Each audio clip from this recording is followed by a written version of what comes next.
蓝行长不请自来，有什么重要的事情吧？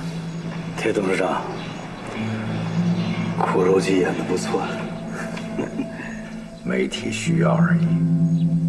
说起来不好意思啊，上头要查账，所以我希望铁董事长尽快的回笼资金。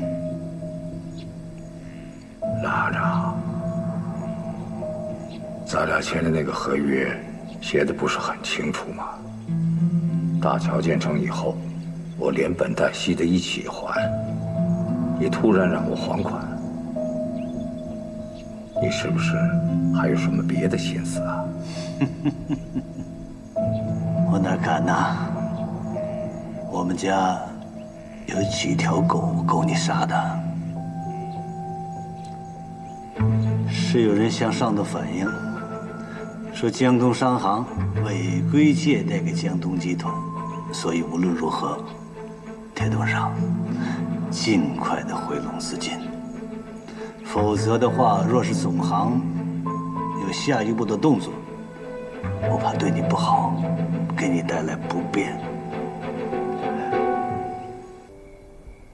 您好，您拨打的电话正在通话中，请稍后再拨。The number you have dialed is busy. Please try again later.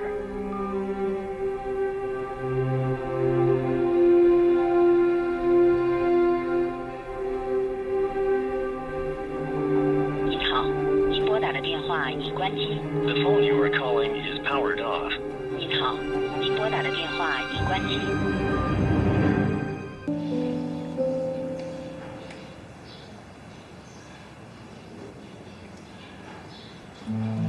上头要查账，希望铁董事长尽快的回笼资金。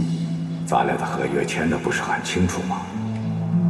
大桥建成以后，连本带息一起还。你突然让我还款，你是不是还有什么其他心思啊？我哪敢呐！我们家有几条狗够你杀的。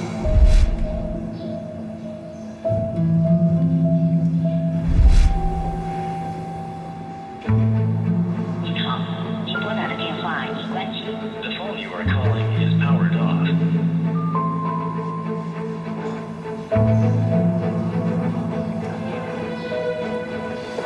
找我干嘛？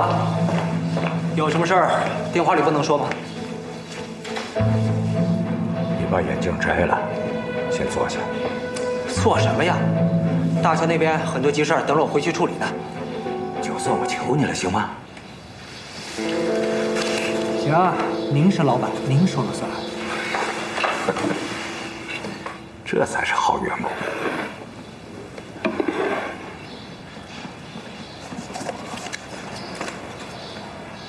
这是我在新加坡华侨银行给你存的一张支票，500万美金。这是我在马来西亚给你买的一块地。这是我跟盛唐大象美术馆签的一份合约，里头所有的藏品都是我捐赠的。我还跟他们签了一个附件，就是要保证你一辈子有吃、有喝、有住的地方。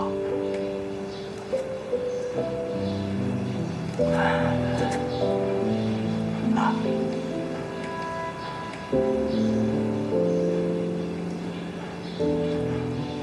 怎么了？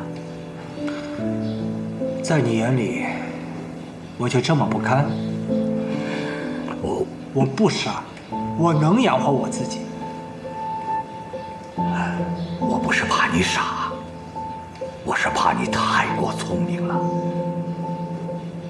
这历史上，聪明的人没有几个有好下场的。这老话不是说了吗？花无百日红，人无千日好。谁能保证江东集团永远不倒？哎，他就是有一天倒了，你也不用太在意。有这些东西，有这些钱，也能够你好好生活了。我也对得起你了，也对得起你妈妈了。今天怎么了？怎么跟交代后事一样？什么交代后事？我就是对你有点不太放心。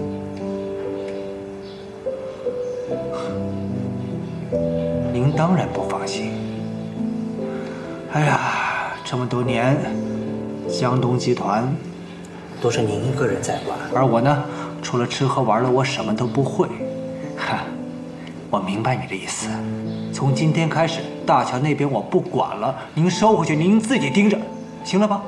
不是你这孩子怎么不好好聊天？你让我怎么聊天？你不就是这个意思吗？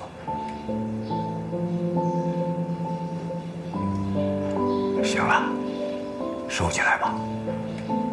用不着。好，不管你要不要，反正我都把它存在新加坡的华侨银行里。随便你。不是你怎么跟我一个德行？你儿子。对，好，好。还有事儿吗？没事了。那我去玩了。去玩吧。谢谢。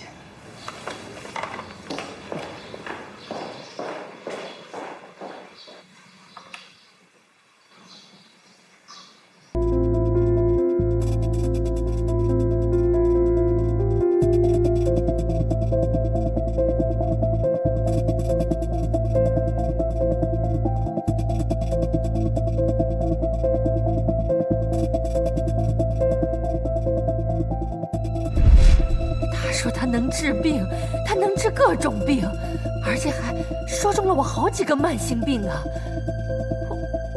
我就相信他，太神了。他说我儿子女儿都有灾，然后说帮我做法不收报酬，让我把家里所有值钱的东西都拿来，放在佛像下面，24小时再拿回去。我就相信了。到江东三中对面建新花园的假山旁，他叫我在那儿等他，等他。我的钱没了，我被骗了，我的血汗钱，我这一辈子的血汗钱，民警同志，我这一辈子的血汗钱就这样没有了。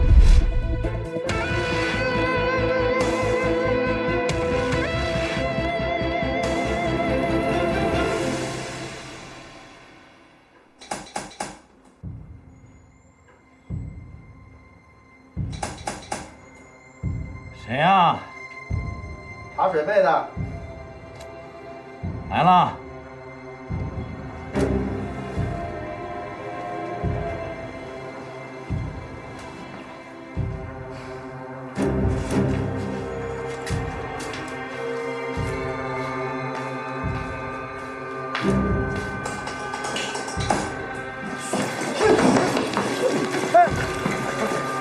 把脸转过来。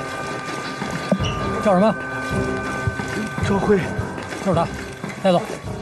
这是一起以做法事为名，专门骗取老年人钱财的案子。被抓获人是主要嫌疑人张辉。把灯打开。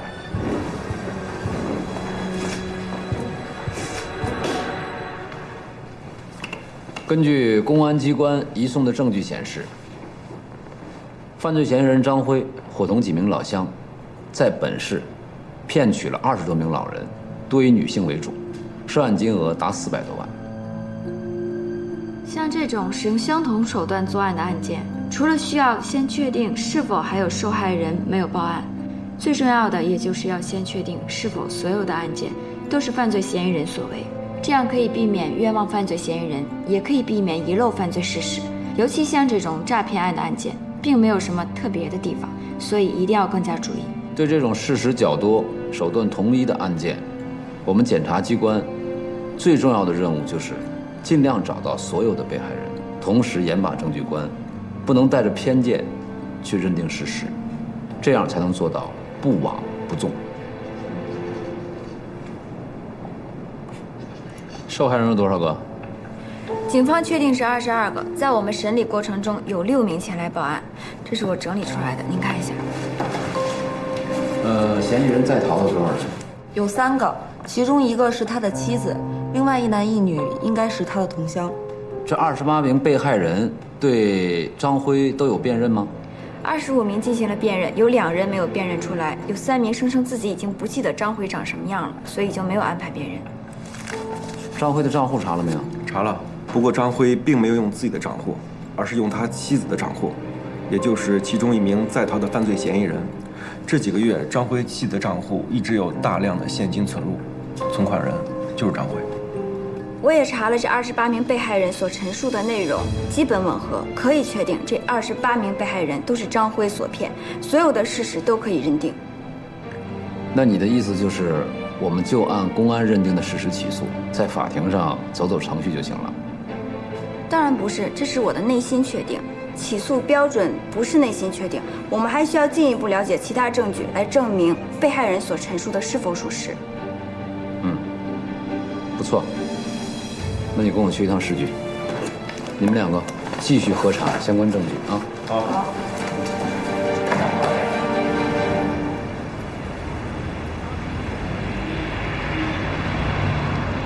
一共作案多少次？公安说多少次，就多少次呗。我现在问的是你。我也记不住，反正你们找到的被害人，我这都认呗。你在第1次，还有第2次被公安机关讯问的时候，一共交代了28起。那就是呗。每一次都用同一种方式吗？按那个定吧，我不想说。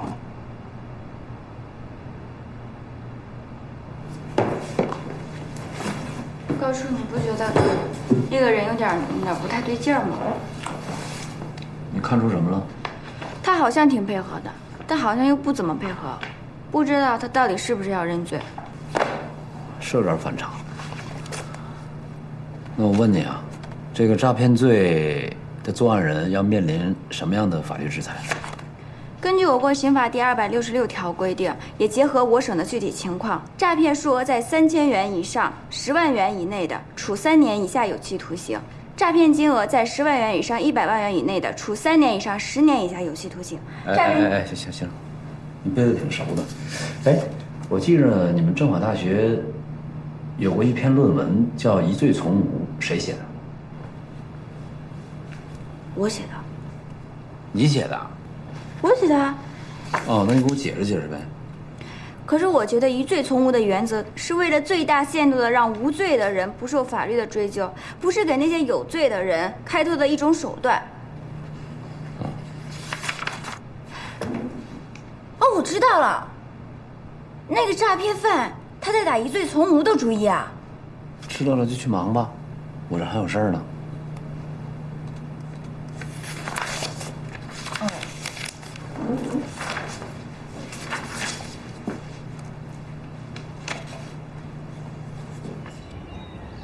妈，喂，小柔回来了。哎呦，累了吧？快喝水，来。怎么样？今天的案子怎么样啊？保密。哎呦，保什么密呀？你们这案子新闻都报道了，我那些朋友圈的老姐妹都在问我。也挺好，报出去了，省着让你们这些老年人，你那些老姐妹们上当受骗。放心好了，你妈我呀是绝对不会上当受骗的。我又没说你，我妈是个守财奴，我还不知道。我说你那些老姐妹呢。行，你妈是守财奴。我跟你说点正经的啊，你到检察院上班也这么长时间了，到底你身边有没有合适你的年轻人啊？你又来啦！我这不是着急吗？你说你都老大不小的了，该考虑了。妈，我饿了，有没有吃的呀？跟你说正经的。我也正经的，工作1天了，你还不给我点饭吃？行，给你吃，给吃。给你炖了小米粥，包疗参。这么奢侈啊？当然了，你这天天的命案加班，昨晚就没回来，不回家又是忙工作，好不容易回来了，我还不好好给你补补啊？就我妈最好。快去吧，我去了，在锅里呢啊！哎，洗手啊。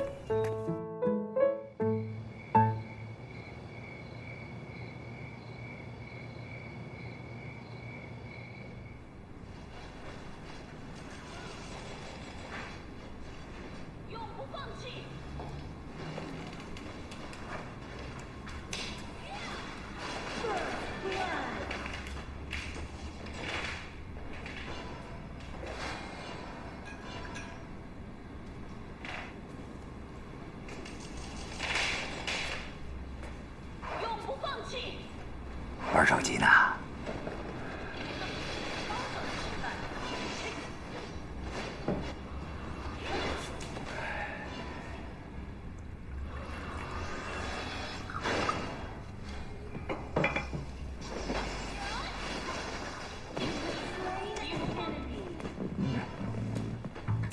陪爸喝一个，来。哎。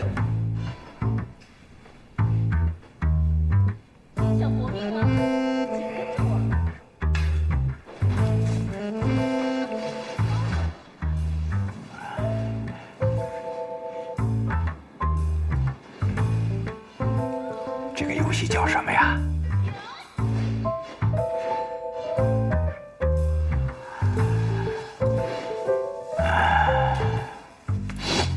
明天啊，龙山大桥动工有一个新闻发布会，你得参加呀。早晨9点，我跟你说话呢。干嘛呀？你看看，明天大桥重建动工有一个新闻发布会，你得出席一下。董事长，您忘了，我已经被辞退了。谁辞退你了？您啊。我什么时候说辞退你了？白天的时候，您忘了吗？你跟我说我要玩去了，我说你去吧，这就是辞退你吗？哎，您是董事长，您不能说话不算话啊。我现在已经被你辞退了，我不干了。别不干呐！重建大桥这个项目，你不是一直在参与吗？我告诉你，你要想让我干什么，我都不会干了，除非你让我当董事长。这孩子，我在你心中不就是这样吗？我明天以什么身份去？富二代、败家子儿，还是纨绔子弟？你说。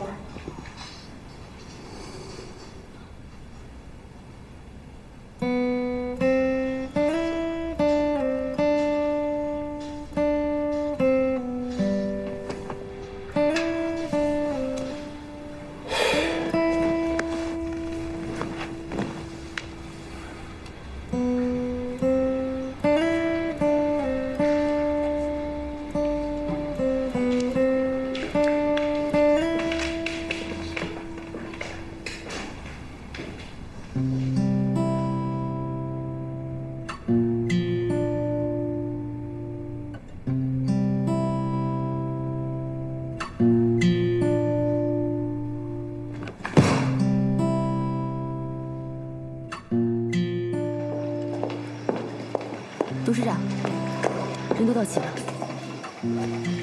铁力来了吗？小谢从手机关机了。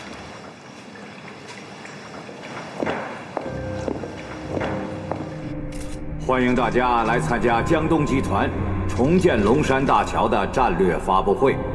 新的龙山大桥建成以后，它将成为江东市的地标性的建筑。通车以后，市里和龙山村就会连接在一起。大家试想一下，如果交通解决了，桥梁解决了，出行解决了，我相信将来它的商业价值，大家心里头都是非常清楚的。新闻界的朋友有想提问的吗？铁董您好，请问龙山村的开发是否已经立项了呢？已经立项了，而且这个项目得到了社会各界的鼎力支持。请问新大桥的营建和龙山村的开发还会与江东商业银行合作吗？好，请坐。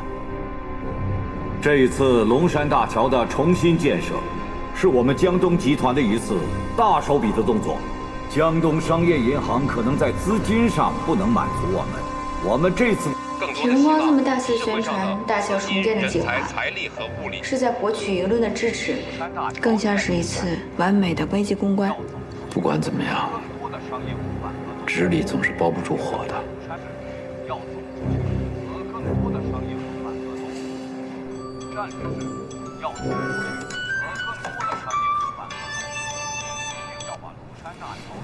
对，老板。铁荣光的发布会看了吗？看了，很得意。铁荣光这么做是脱轨了，他想甩掉我们独立运营，绝对不行。我叫你做的事儿，准备好了吗？嗯，您放心吧。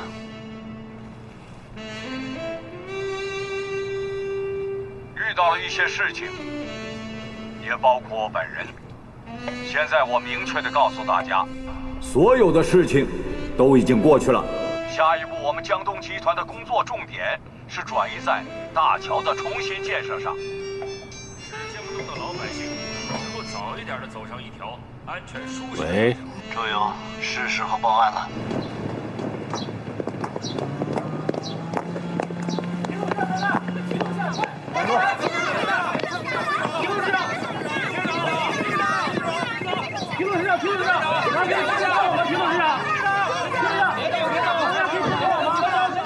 别走！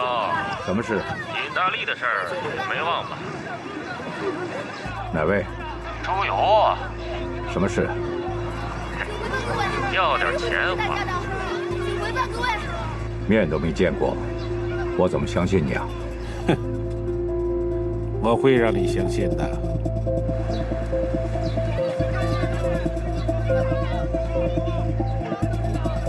好了，散了吧，各位，散了吧。徐董事长，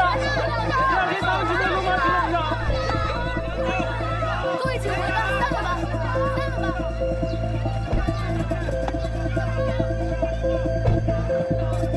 好了，散了吧，各位，散了吧。喂，你好，江东市公安局刑警队。我找马队长。马队。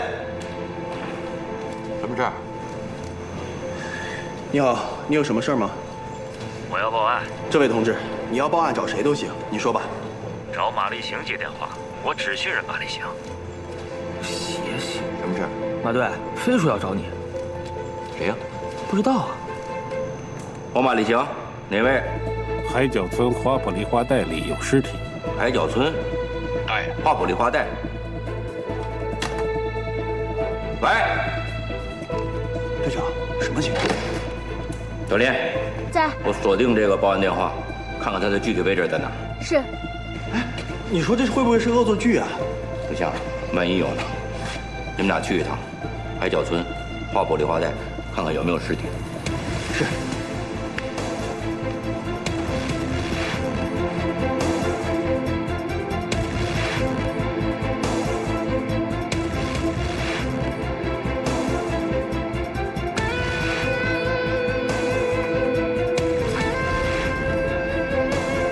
从尸骨上看，有什么特殊发现吗？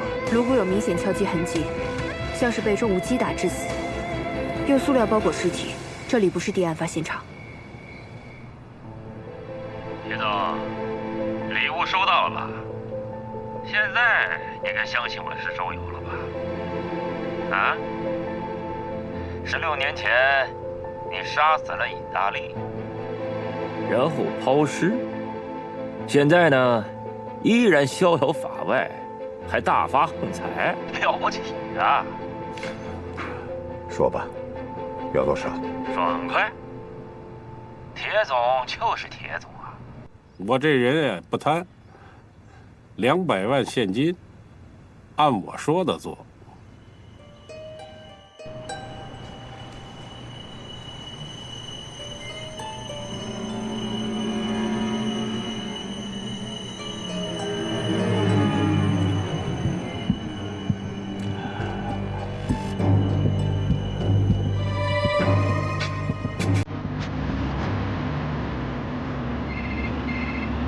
等一下，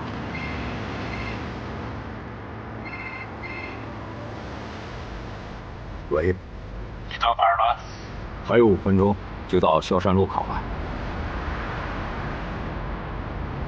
计划改变了，你上高架桥。高架桥。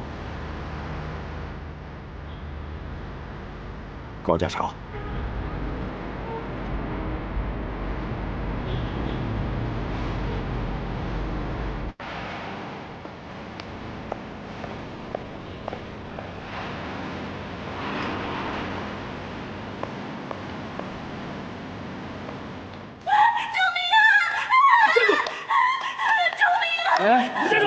不是干什么你？我今天非打死你不可！干什么你？你把东西给我放下！什么事？给我放下！他在外面偷人。兄弟，有什么事咱们好好说。你先把棍子给我放下。我们家的事你少管。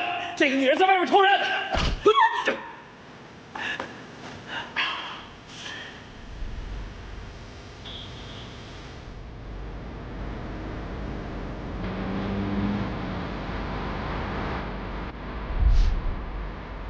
马上停车！高架桥上怎么能停车呢？停车！停车！打我！还打女人！杀人！先生，请冷静！站住！别拦住！别拦住！放开我！打死你！打死我！放开！放开！就是他打我老公！你胡说什么你？就是他打我！你们站起来！把钱给我扔下来！笑话！我没见到你的人，怎么会把钱给你呢？铁荣哥，你别忘了，现在是我掌握主动。把钱扔下去。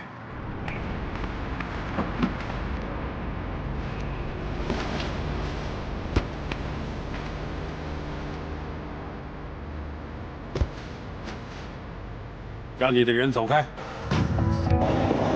上车。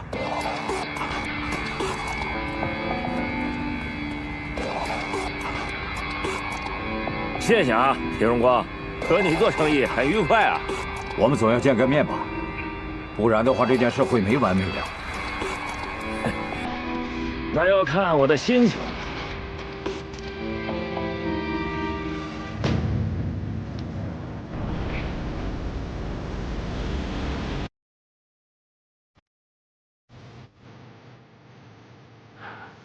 邓律师，动手，体力出事儿。出什么事啊？跟人打架。走了。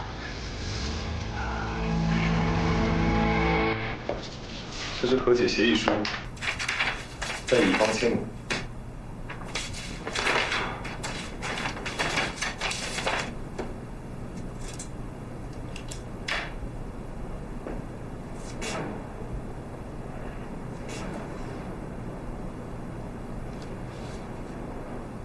警察同志，签完我们俩可以走了吧？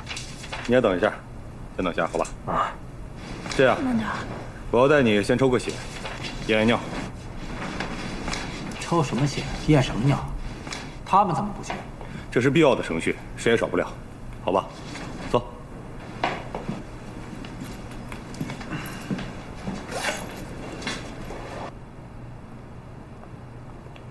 我送你去医院，仔细包扎一下。不用。那我送你回家。谢谢老安，不用管我了。马队，海角村花果绿化带尸体鉴定报告出来了，尸体严重腐烂，但奇怪的是，我们在现场发现了一个密封的容器，里面斧子上的血痕由2种血液组成，已经提取了 DNA 样本，经过技术鉴定，可以确认，尸体是江东市栖霞区夏林镇的无业人员尹大力。尹大力是一个放高利贷的流氓，当年报的案是失踪，是个悬案。混合血液，那就是说2个人的血液。那另一个血液很有可能是犯罪嫌疑人的。我们查过了，血液库和 DNA 数据库没有与之相匹配的血液和 DNA。没有相匹配的。马队，下关派出所刚刚处理完一件打架斗殴事件，按常规，我们对当事人提取的血液样本和 DNA 样本，居然和16年前谋杀案的凶手血液和 DNA 相吻合。打架的谁呀？江东集团董事长铁荣光的儿子铁力。铁力，看看。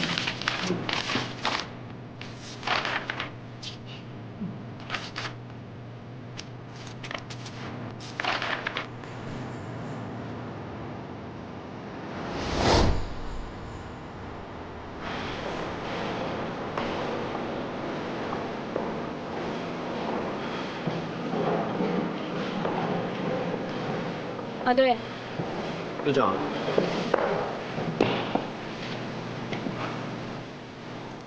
马立新，你有病，不就打个架吗？案一结，钱也罚了，要干嘛？说我杀人，我杀谁了？我也希望你没杀人，可我没有证据证明你涉嫌参与了16年前尹大利被杀案。你脑子坏了？16年前我干嘛？你不知道啊？当然知道。16年前你退学了，混社会，具备作案能力，具备作案时间。少他妈在这胡说八道！我告诉你，你干什么？你在找我！你是袭击警务人员。带他录口供。是，走。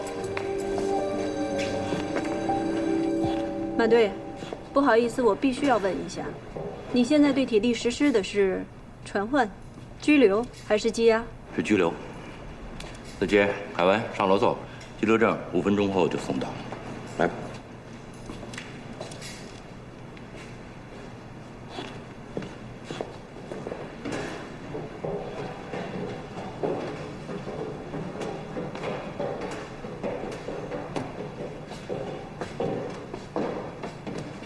老队，16年前，这案子立案了吗？立案了。凯文，按照规定，我不能向你透露太多的案情资料。你要想了解情况，等铁力录完口供，到拘留所去询问他吧。我知道，我先打个电话。哎，子琪，坐。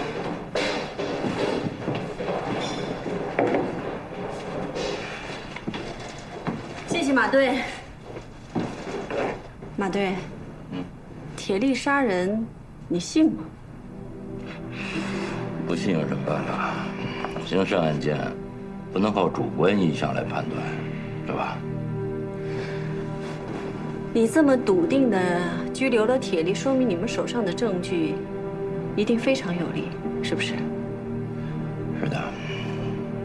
现在我们掌握的证据对铁力非常不利。铁力怎么样了？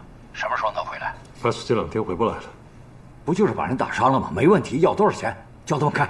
现在跟打架无关，也不是钱的事。那什么事？他们说，铁力涉嫌一件16年前的尹大利被杀案。这次打架，在公安局留了血样。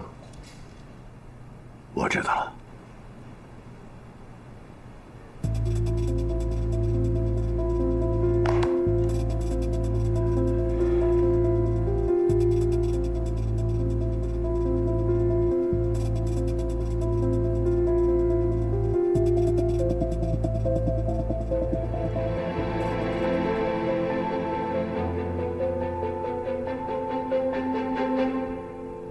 我一接到报案，就派人去了海角村花圃绿化带，在这儿挖出了一具男性尸体。根据尸检和尸体的纤维检验，可以证明死者的死亡时间是16年前。从凶器上提取的混合血液和 DNA， 和犯罪嫌疑人铁力高度相似。铁力是怎么卷进这个案子的？这说来又巧了，在接到报案的前2天，铁力因为打架斗殴，在辖区派出所进行了常规的血液采样。这么巧？这就叫天网恢恢啊！要不然，16年前的悬案怎么能浮出水面呢？我推测，16年前在夏林镇一定发生过持械杀人案。为什么是推测？因为当年意大利的家属报案，报的是失踪，下落不明。当时报案的人是谁？一个叫周游的无业游民。一个无业游民，已经锁定了身份，正在准备实施抓捕。除了 DNA 高度吻合以外，在铁力那儿有没有获得什么别的线索啊？铁力完全不配合。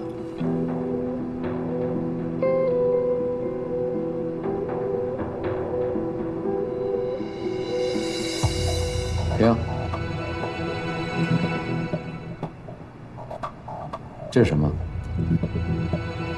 这个是在尸体旁边发现一个完全封闭的铁桶，里面有大量氦气，带血的斧子就是从这里取出来的。里面有氦气，这很像一个 time capsule 时间胶囊。没错，时间胶囊。累了就休息一会儿，估计今天晚上干通宵了。哦，我不累。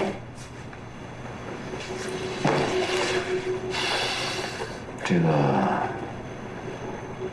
男性 Y 染色体 DNA 是父传子的，因此 Y 染色体 DNA 的基因和姓氏基本一致。现在锁定铁力涉案，用的就是 Y 染色体的检测，所以客观的说，当年尹大利案件的嫌疑人，应该锁定的是铁氏家族的男性，而非铁力一人，对吗？也就是说，也有可能是铁荣光。当然有可能。凯文，你果然是个聪明人。我知道你会回来。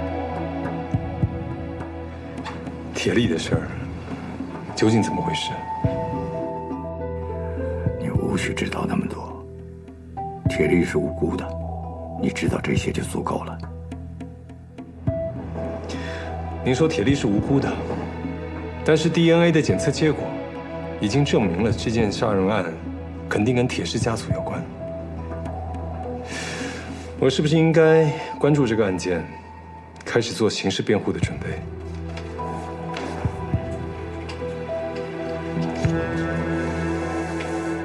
这是200万的预付款。从今天开始，你就是我的辩护律师了。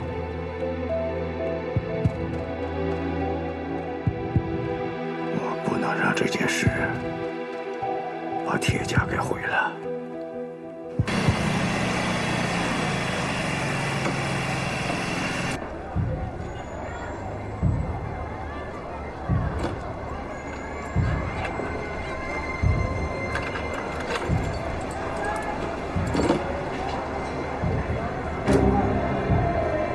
你找谁呀？公安局的。你去，站住！别动！站住！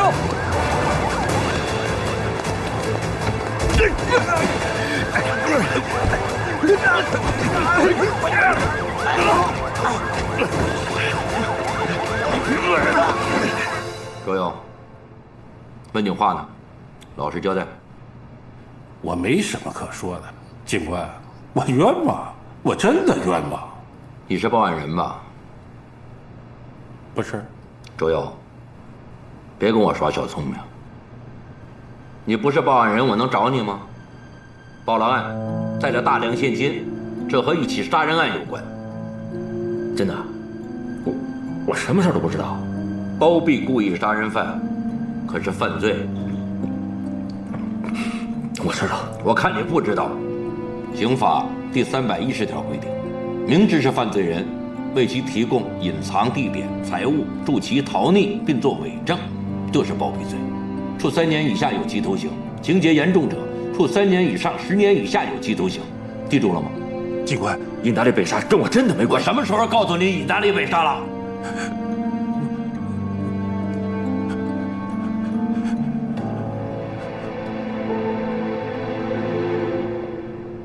周勇，我再次警告你，我们的政策你要了解，老实交代，还有宽大处理的可能。是。你见到警方为什么要跑？我怕被人盯上。谁盯你？铁荣光。铁荣光为什么盯你？人是铁荣光杀的呀。 16年前，我杀过人，怕了？不敢为一个杀人犯做辩护律师？刑事诉讼法第37条规定，辩护人的责任是根据事实和法律，提出证明犯罪嫌疑人、被告人无罪、罪轻或减轻、免除其刑事责任的材料和意见，维护犯罪嫌疑人、被告人的合法权益。凯文啊，我多问你一句，你是为了帮我，还是为了赚钱？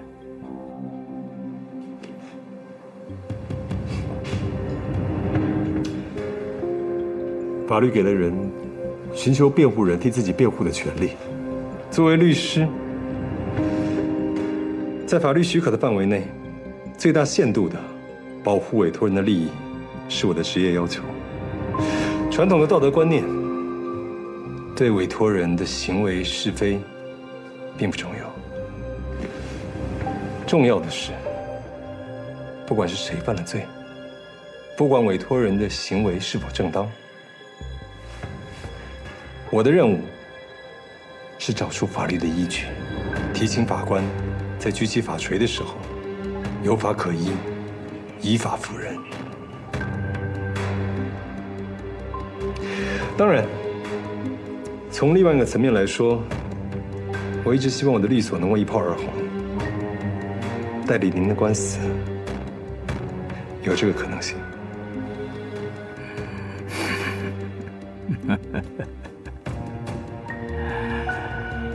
实话。那么，董事长，咱们进入案情吧。我希望您能把所有的经过毫无隐瞒地告诉我。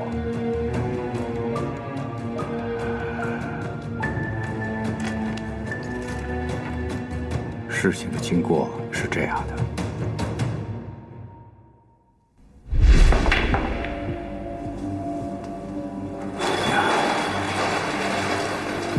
老铁，挺有兴致啊！李哥，怎么着？兄弟约你来，你还不放心呢，还带个人来？去，我跟我老铁兄弟聊聊。好，走吧。这小子叫什么来着？周游。啊，对，跟我好几年了。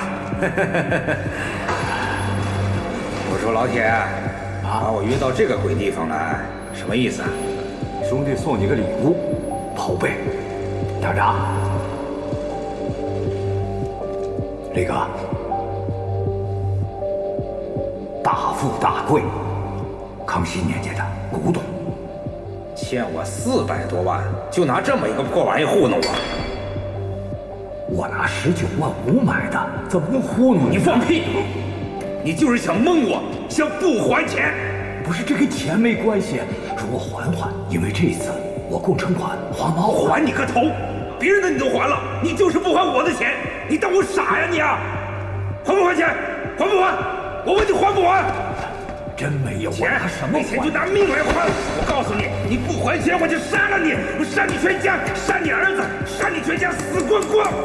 还不还？还不还？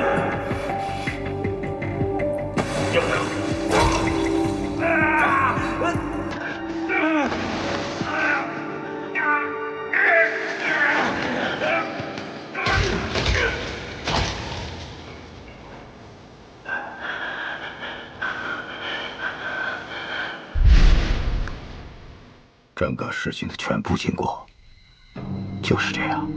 您的意思是，尹大力拿刀威胁您的，您是正当防卫，误杀了他。对。尸体怎么处理的？就近埋了。当时为什么没有主动投案自首？我不敢，因为当时我的事业正在上升期，我一进监狱就全毁了。从那以后，我就搬到了江东市，再也没有回去过。您觉得这一次可能是谁报的案呢？有可能是尹大力的马仔周游，他目击了整个过程。有可能。尸体是谁藏的？铁荣光。钱是怎么回事？铁荣光给我的封口费，16年前铁荣光杀人，我是目击者。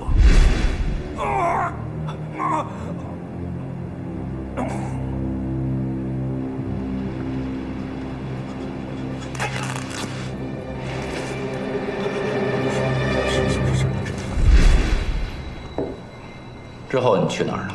我去了外地。你和尹大力是什么关系？我是他小弟，尹大力对我有恩，我觉着他死的冤枉。尹大力在哪儿被杀的？在一汽车修理厂。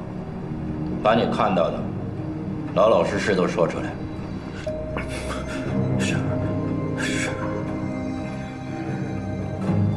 我要主动投案自首，不能让我儿子卷到这个事件中去。你要想尽一切办法，赶紧救我儿子出来。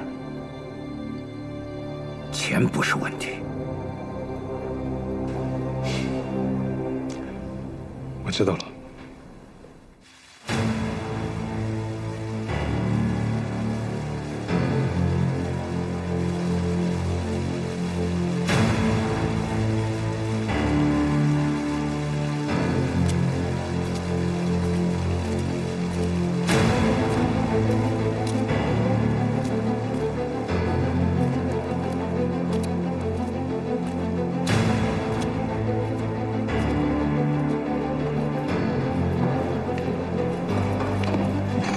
队长，凶手来自首了。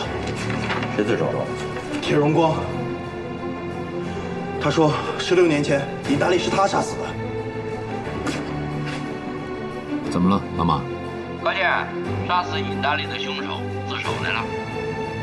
铁荣光自首了。你怎么知道铁荣光啊？推测。还有一事啊，报案人周游是当年尹大力的小弟，16年前。他亲眼看到铁荣光杀害了尹大力。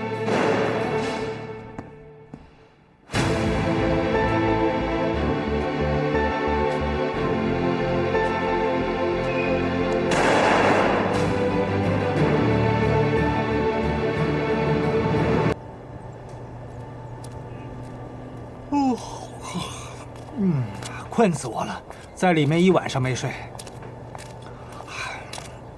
子琪，谢谢你啊，铁力。你要做好思想准备。你能出来，是因为你爸进去了。谁？你爸。他因为涉嫌故意杀人罪已经被拘留。这怎么回事？具体的情况我也不清楚，是凯文经手的。凯文呢？他应该快到了。凯文，凯文，到底怎么回事？我爸怎么了？董事长因为涉嫌杀人，所以被公安刑事拘留了。杀人？杀什么人？怎么回事？你先冷静，听我说。董事长涉嫌的是一起16年前的杀人案，据说现场有一个铁桶，像时间胶囊一样，保留了所有的证据。不是，凯文，我现在有点听糊涂了。16年前的案子，现在到底怎么回事啊？我能够告诉你的也只有这些，因为董事长曾经嘱咐过，不要让你知道这件事情。别让我知道？难道让我眼睁睁看着他被判刑入狱？你先冷静。我知道，因为你父亲的事情，你现在心里很乱，但是眼下有一件事情需要你去处理。商业银行行长蓝和培发来律师函，鉴于江东集团董事长涉嫌杀人，所以他发函要求追回江东集团龙山大桥建设所有贷款。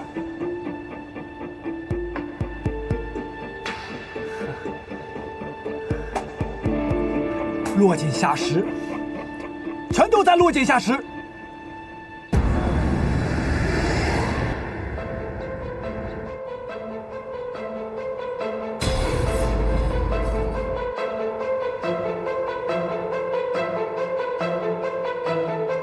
铁荣光说是正当防卫，凶器问题那把斧子到底怎么来的？你要去监督公安部门去落实清楚。是。老板，你好。你好。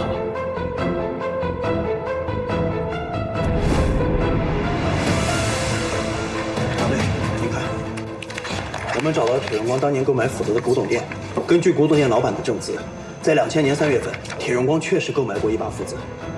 马队，这是犯罪现场的照片。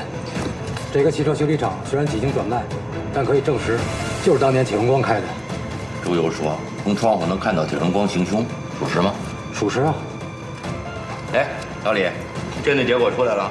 出来了，斧子上边不但有被害人的血迹，还有铁荣光的血迹和 DNA。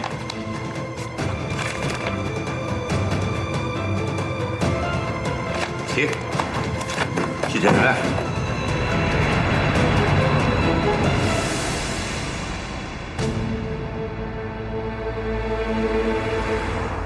这是关于尹大力被杀案的全部资料，周游的口供，还有这个尸体 DNA 的检测报告。这是第一案发现场的照片，证据齐全，可以批捕了吗？可以。铁荣光，周游的口供和所有的证据都指向你，你没有什么要和我们说的吗？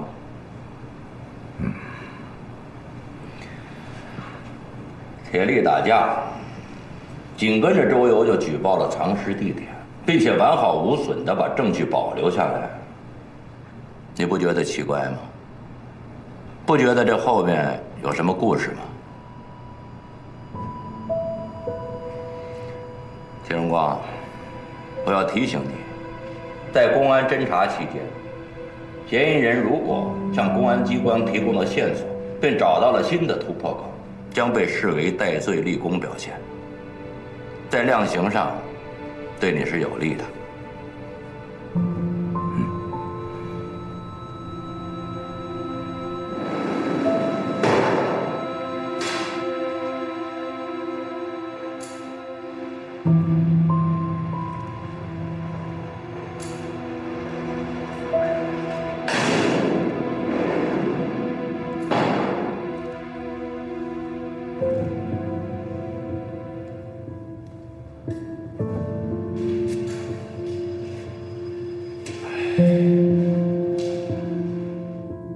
铁荣光啊，涉嫌故意杀人一罪，罪行严重，性质恶劣。上级领导指示我们要从严查处。我们办公室提前进入了调查取证，在取证的同时，我们也对证据进行了复核。我们始终觉得铁荣光这案子有问题。傅小柔，把我们总结的疑点说一下。铁荣光在16年前涉嫌杀人的举报跟铁力打人的时间点实在太过接近，我们怀疑是有人故意将这个线索抛给公安局，让公安机关在找到尸体的同时获得了 DNA 的直接证据。这跟铁荣光在处理龙山大桥责任人的方法是一样的，所以我怀疑这个人可能跟铁荣光非常熟悉。这个铁荣光啊，在江东市经营了10多年，树大根深，那关系是盘根错节。龙山大桥的坍塌和16年前涉嫌杀人一案，都与铁荣光关系甚深。但是不管怎么说，对铁荣光的审判都势在必行。我们在对铁荣光一案继续展开调查，展开公诉。在给铁荣光定罪的同时，我们也要留意是谁怀着什么目的来介入司法调查。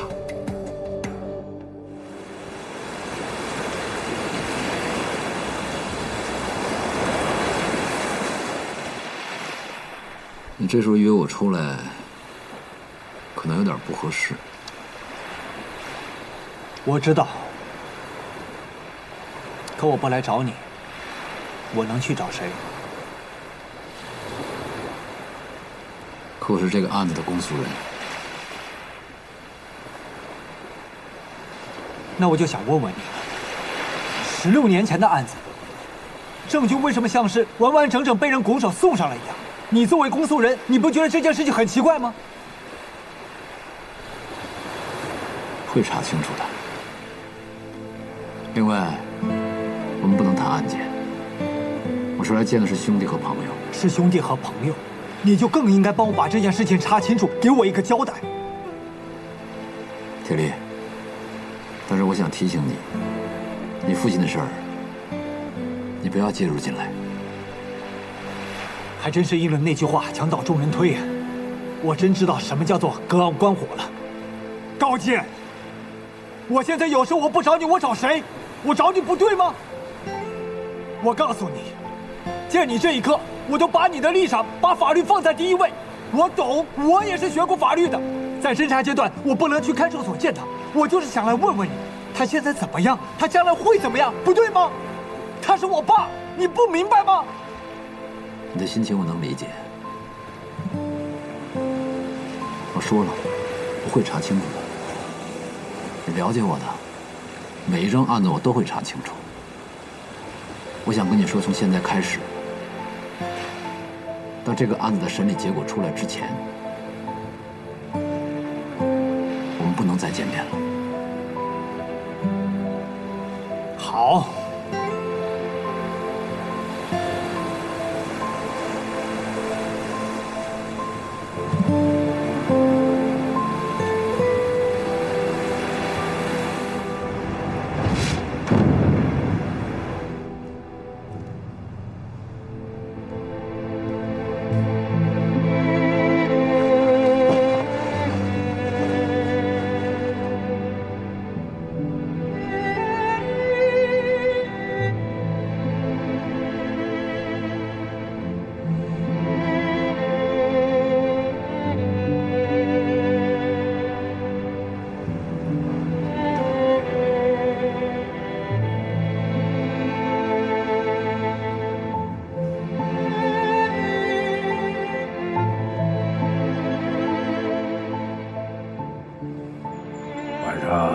再给你做点什么吃的，跟你妈做的还差多少？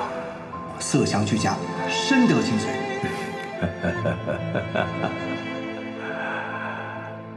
我相信法律的公正性，这也是我送你上法学院的理由。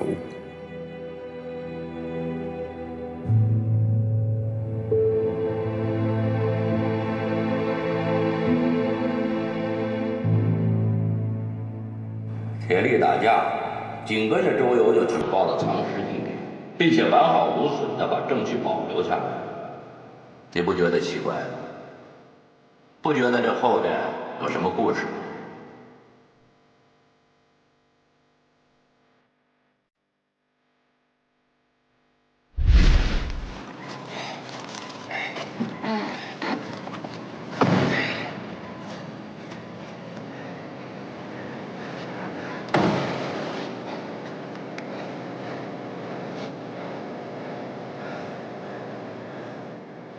老板，我把伊达里给杀了，尸体怎么办？被他的马仔周游看到了。不要着急，按我说的做，不会有问题。我知道了，知道了。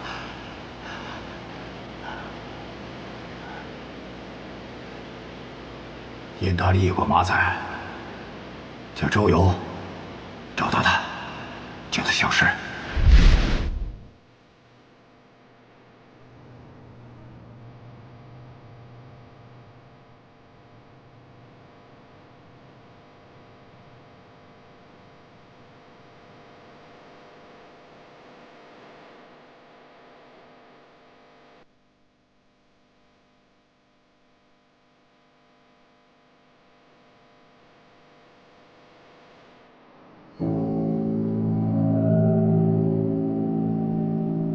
有人把铁荣光杀人案透露给了媒体，这2天舆论的声讨声越来越大，这个案子的影响力真的越来越厉害了。按照法律程序，江东市人民检察院对铁荣光故意杀人一案，向江东市中级人民法院提起公诉。方姐，我想有一个申请，我想让付小柔来做本次庭审的第2公诉人。我可以吗？为什么不可以？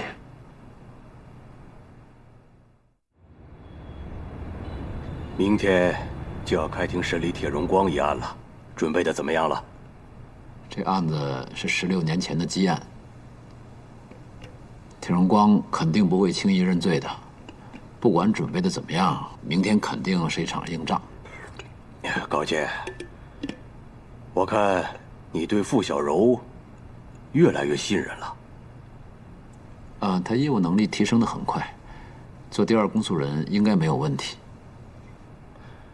我听说他的母亲来咱们单位了。哦，误会吧？那个事儿。这样是你们的私事，我不该过问。可是呢，高双受伤了，傅小柔的母亲又到检察院来找你，这2件事倒是给我提了一个醒。高双正在成长阶段，他需要有人照顾。是，但是我不是说傅小柔就一定合适，啊，你心里头的那个坎儿，也该跨过去了吧？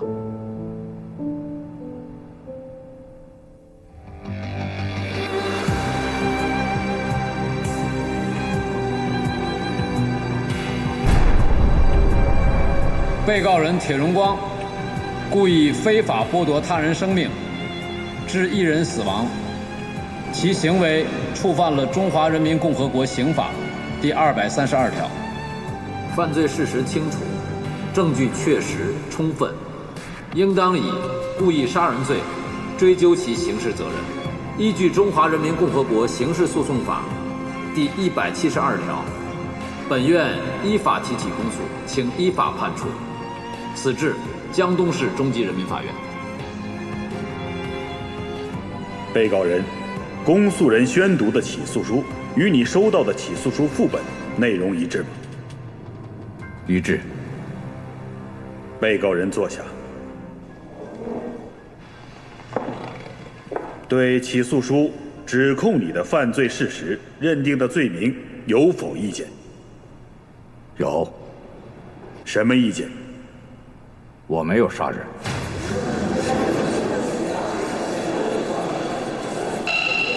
肃静。传证人周游到庭。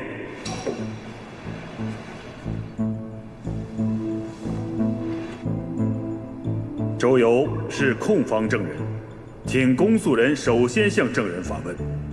证人周游，你认识尹大利吗？认识。你们是什么关系？他是我老大。你们最后一次见是什么时候？16年前。具体的时间还记得吗？2000年的5月1号晚上。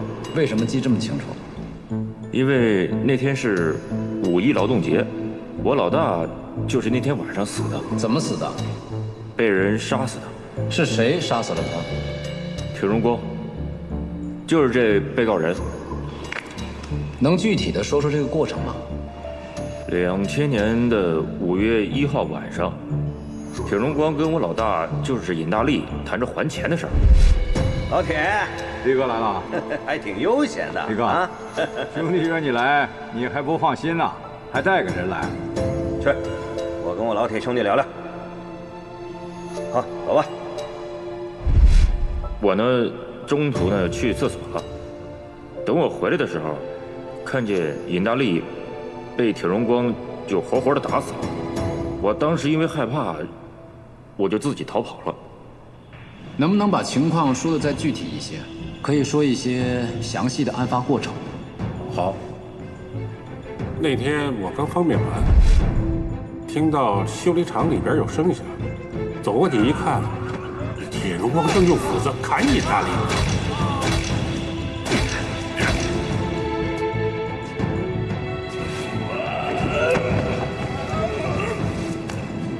尹大利就这样被铁荣光活活的砍死了。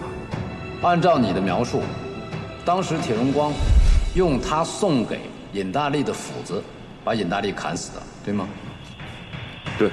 铁荣光砍倒尹大利之后，尹大利是什么状态？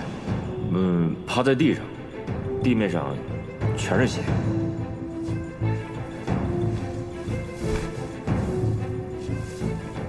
看见铁荣光拿一块塑料布包裹尸体。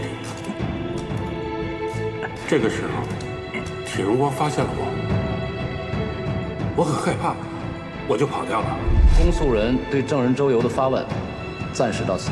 被告人，你有什么问题要问证人吗？没有。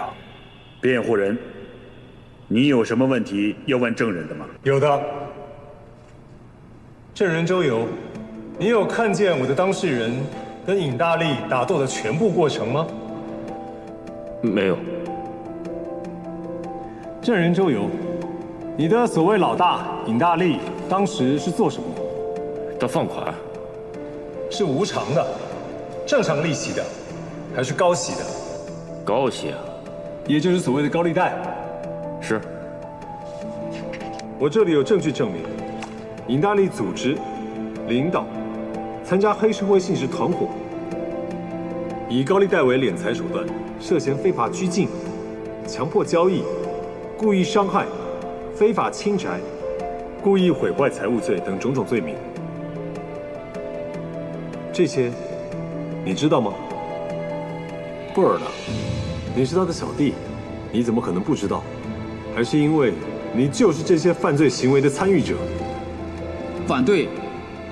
辩护人所说的跟指控事实没有直接关联。审判长，我问完了。证人退庭。是。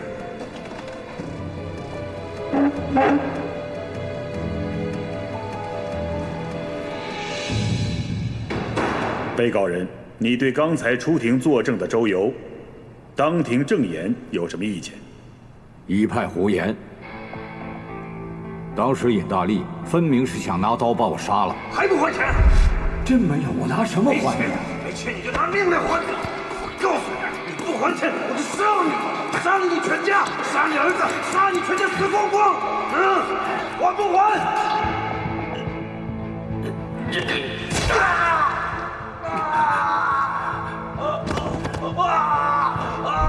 我出于自卫，才拿斧子砍了他。我完全是出于正当防卫，无限防卫。铁荣光，你跟尹大力之间有没有经济往来？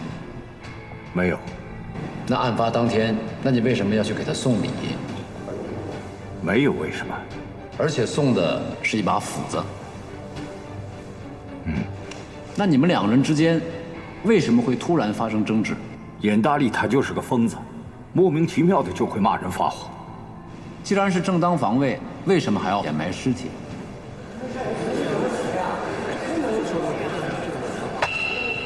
肃静。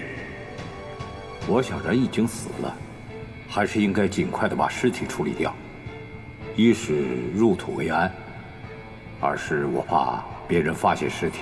可是尸体一旦被处理掉，现场就被毁了，那怎么证明你是正当防卫呢？清者自清啊。你用斧子砍了尹大力几下？记不清了。不止一下，对吗？对。用斧子砍人头部，一下就足以致命。如果你是自卫，砍一下就够了，那么后面的砍击又是为什么呢？是啊。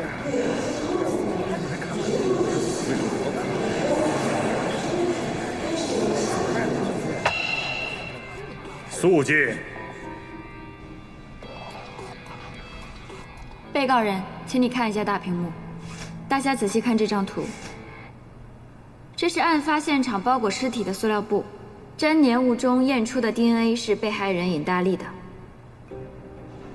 辩护人有什么意见吗？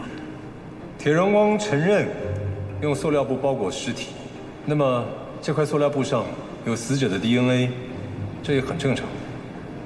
请大家看这个塑料布的细节，在塑料布上有一个缺口，这个缺口的位置正好是死者尹大力面部的位置，并且我们在他的颅骨、口腔内找到了泥土的残留物，这说明他被埋进土里的时候并没有死，而是他需要呼吸，所以他用自己牙齿的力量，奋力的在塑料布上咬出了这么一个小小的缺口。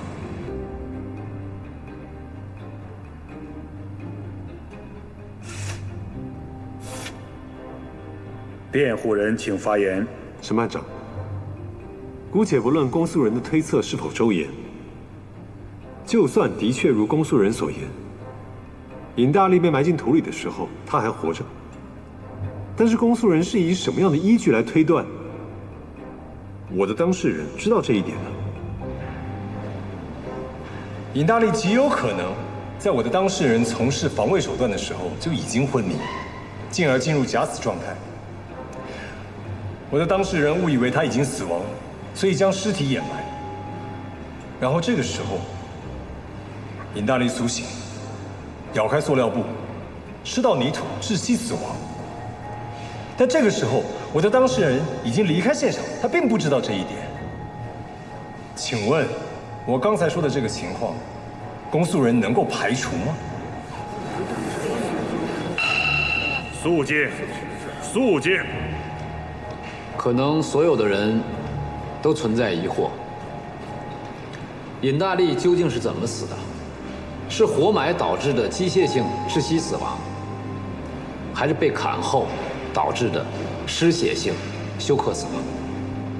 因为尸骨被埋很长时间，我们已经不能准确地确定死者的死亡原因，所以这可能是个永远的谜。但是为什么我们还仍然要指控被告人是故意杀人呢？原因在于，根据现有证据，无论被害人是怎么死的，铁荣光的行为都构成故意杀人罪。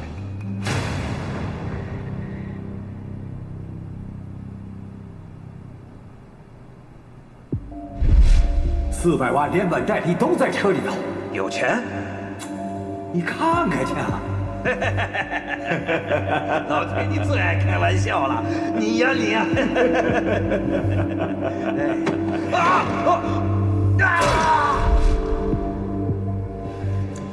现有证据能够确定的是，铁荣光在第一次砍击尹大利后，尹就倒下了，但并没有立即死。我们就按照刚才辩护人设想的那种最有利于被告人的事实版本分析，铁荣光的第一下是自卫，但足以致命。此时尹大利已经倒下，不再有行凶能力，但铁荣光又实施了第2次、第3次的砍击。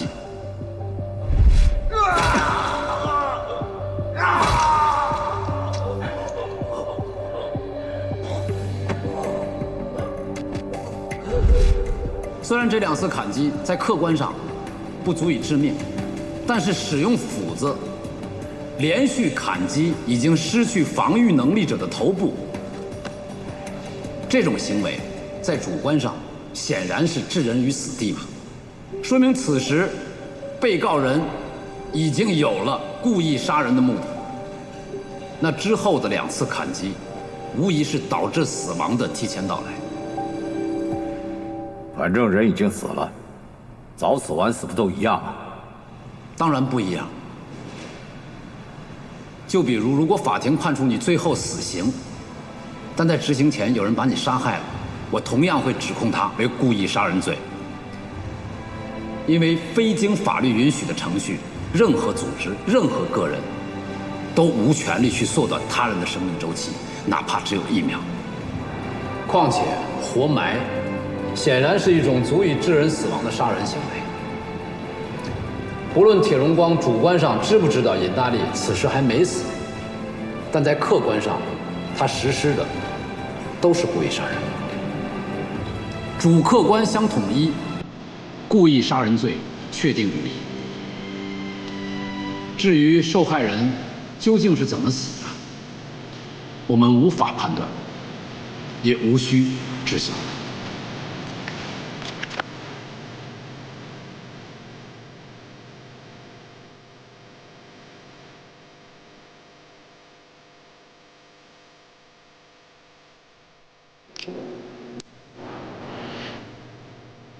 被告人铁荣光涉嫌故意杀人罪一案，合议庭将进行合议，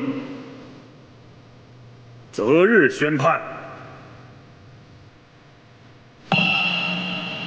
退庭。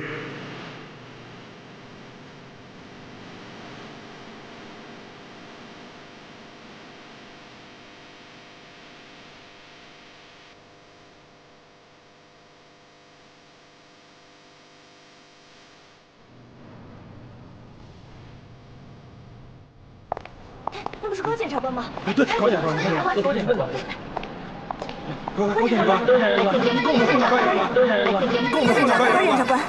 高检察官，请问在整个案件的调查过程当中，我们发现有很多证据都是由检察机关调取的。那么我们的公诉人到底是真相的发现者还是证明者呢？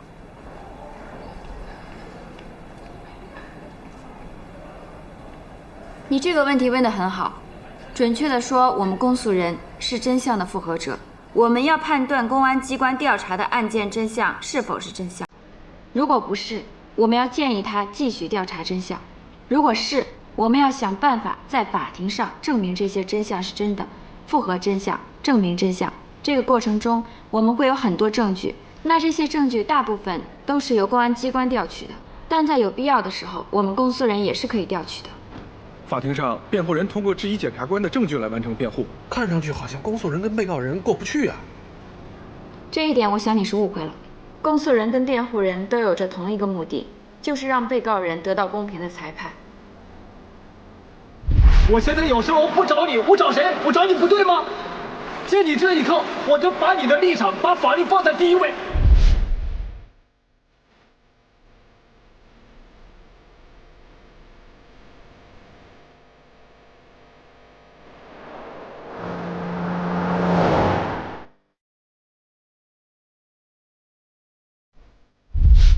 你的心情我能理解，我说了，我会查清楚的。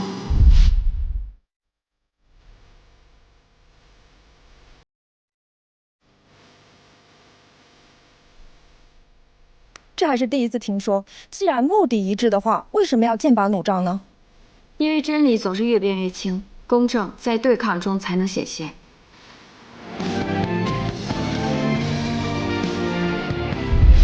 这个案子不管什么结果，我都会恨你。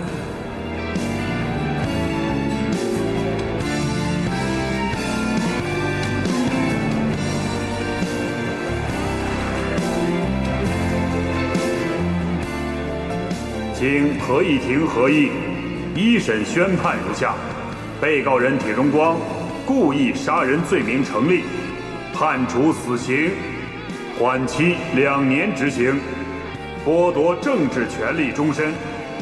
如不服本判决，可在收到本判决书10日内，向省高院提出上诉。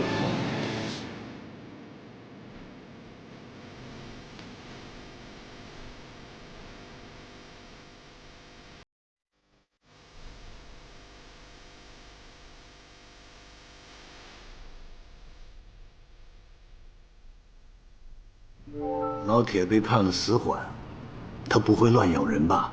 人有了希望，才会乱咬人。是啊，我这儿也担心，他万一有了活下去的希望，胡乱攀扯，那我们可就麻烦了。好了，叫丁红来见我。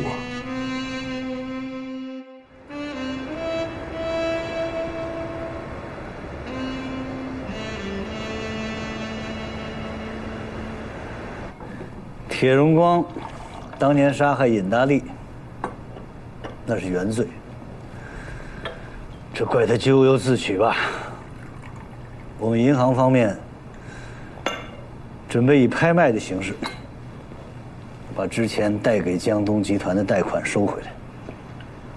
我做什么？低价收回他们的股份，在之后的拍卖会上，再低价把江东集团收购回来。我接手江东集团会有什么好处啊？可别忘了，现如今江东集团的主营业务早就七零八落了。你可别犯糊涂啊！铁荣光身后可有不少私产呐。再说，让你接手也不是我的主意，老板要见你。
顾云双，站起来，谢谢啊。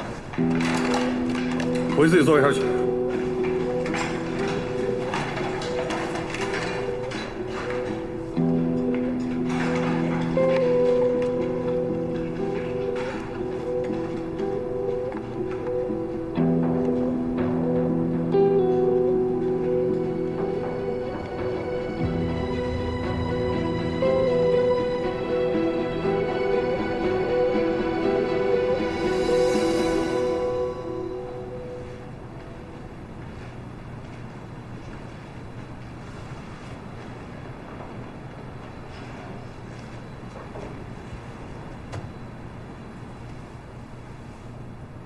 梁叔，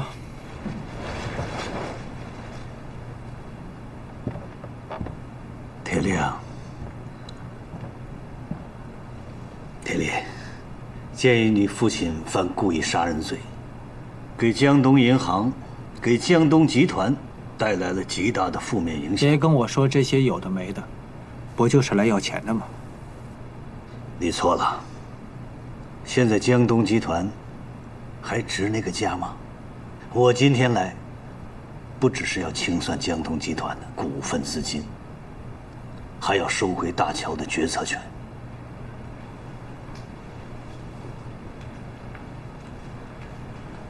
这是当初铁董和我们签订的协议，上面写的很明确，江东集团是义务参加大桥的建设，需要向我银行贷款20亿。现在江东集团归我们商业银行，大桥的建设理应由我们接手。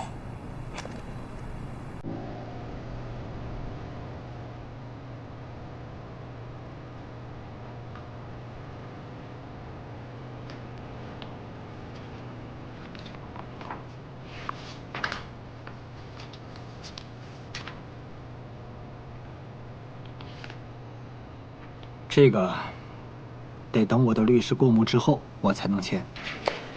没问题，你先慢慢过目。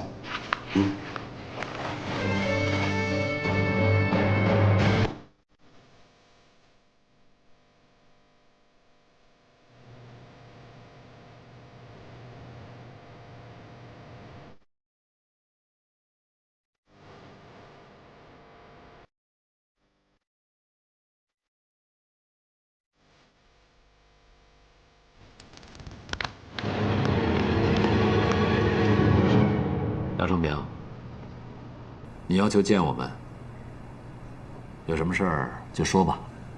高检察官，我想重新供述关于龙山大桥的事情。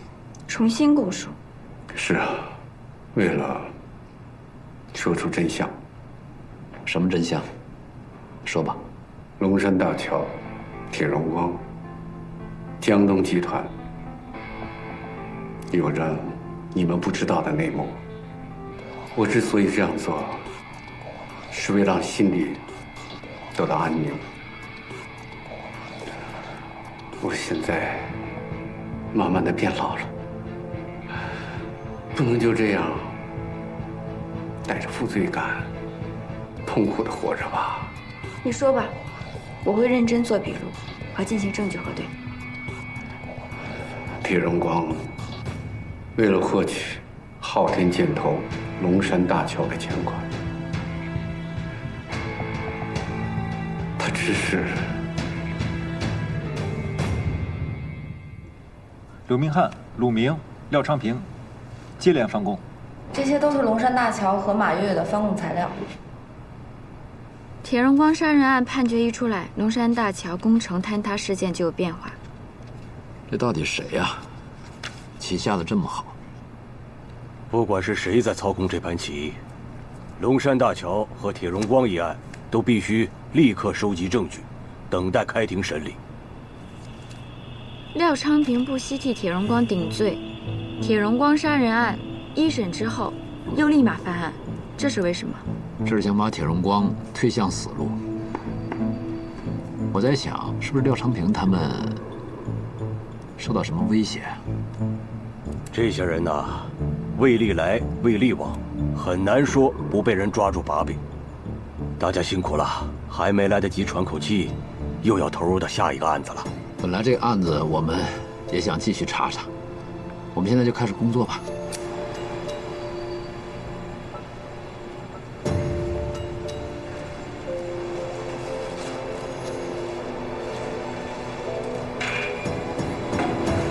对不起，董事长，没能为您赢得无罪判决。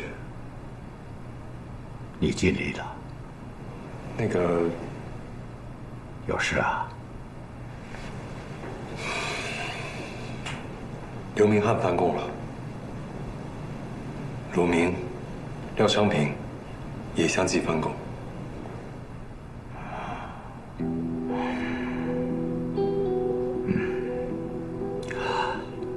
上周我接到重新发回审理的时候，我就想，可能出事了，也可能另有原因，但没想到，真没想到。重审期间，检察院会核实龙山大桥工程重大责任事故案跟马月月被杀案，如果认定跟您有关，就会补充起诉，会重新开庭。新建的龙山大桥会受影响吗？江东商业银行行长蓝和培在知道一审败诉的消息之后，立刻就把江东集团抵押赔偿的律师函交到我这儿。现在新大桥已经停工，江东集团的资产也被冻结了。动作这么快？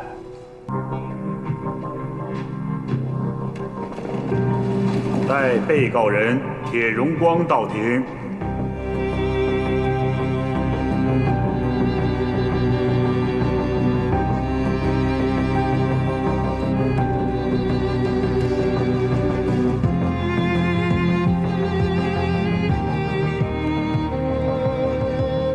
关于被告铁荣光工程重大安全事故罪的事实进行法庭调查。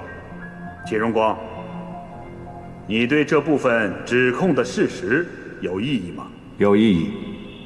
我不知道在龙山大桥坍塌的事故中，我有重大责任。公诉人，就这起指控有没有问题要问被告人的？有。被告人铁荣光，你有没有让昊天箭头总经理杨天和副总经理马月月去找过新源建立有限公司项目部经理刘明翰？没有。我让他俩找刘明翰干什么？可他们双方均说，你让他们去找刘明翰的目的，为的是更改龙山大桥结构工程图。工程结构图的制定是要花费很大的人力和物力。既然工程图已经制定完了，我为什么还要花重金去更改呢？这说不通啊！被告人，你看一下屏幕。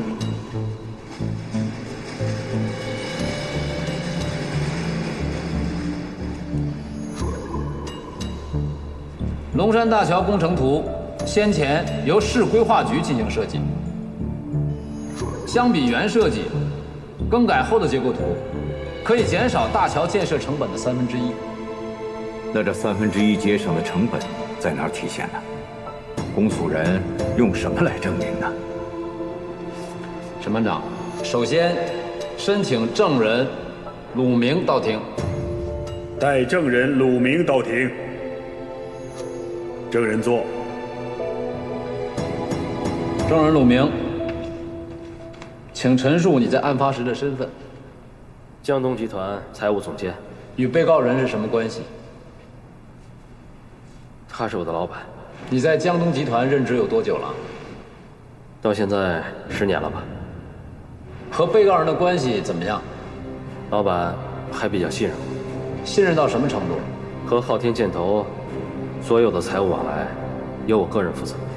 昊天建投有没有更改龙山大桥钢结构设计？有。为什么要这么做？节约成本。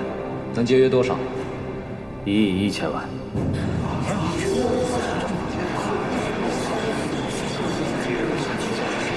马月月会得到这些收益吗？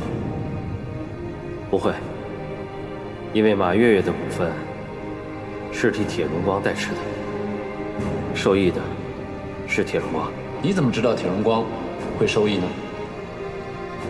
铁荣光用这些收益在龙山村购置了地产。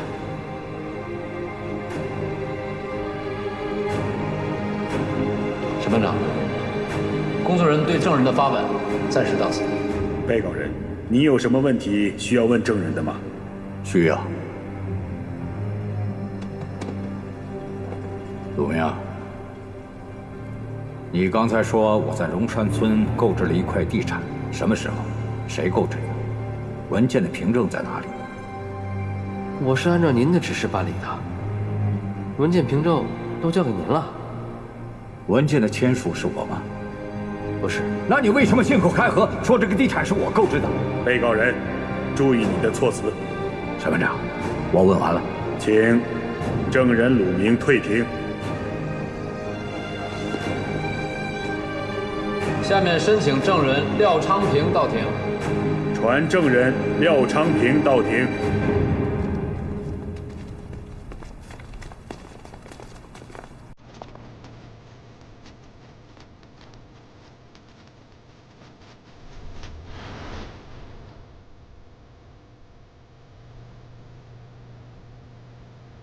审判长，我可以向证人发问吗？廖昌平是控方证人，应该先由公诉人。审判长，公诉人同意由被告人先发问。被告人，你问吧。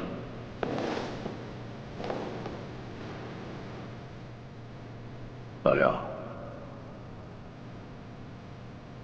你要证明我什么？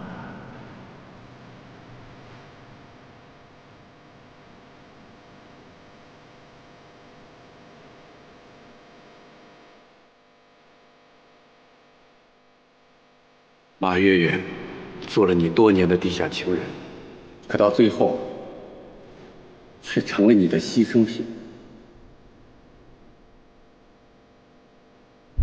昊天建投脱离江东集团管理的手续都已经办齐了，你去管理。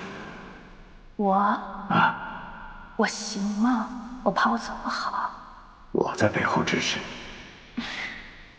你对我真好。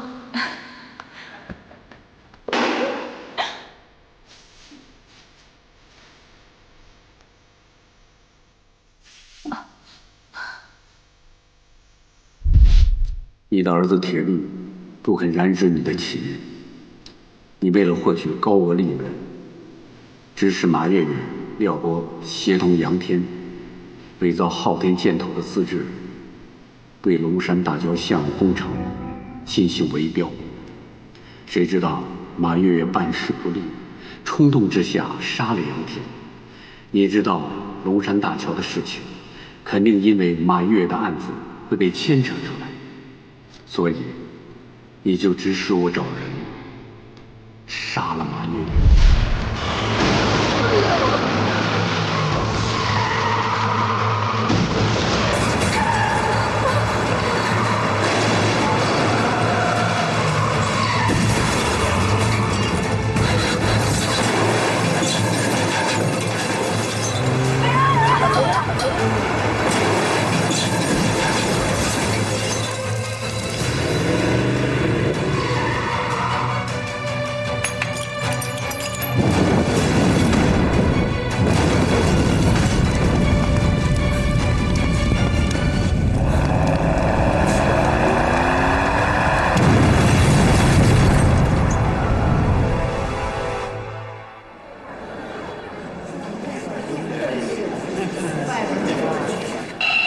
肃静！你说是我指使你杀了马月月，我是怎么指使你的？董事长，你大局为重，骑马好去吧。这句话是你说的还是我说的？如果你忘了我提醒你，这句话是你说的。你还说我让马月月和廖波去围标，廖波跟你什么关系？他是我儿子。围标犯法吗？是犯法。你事先知道这件事吗？知道。知道你为什么不制止他？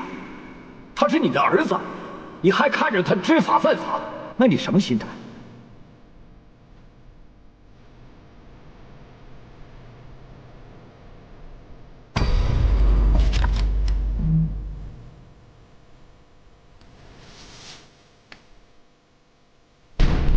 铁哥，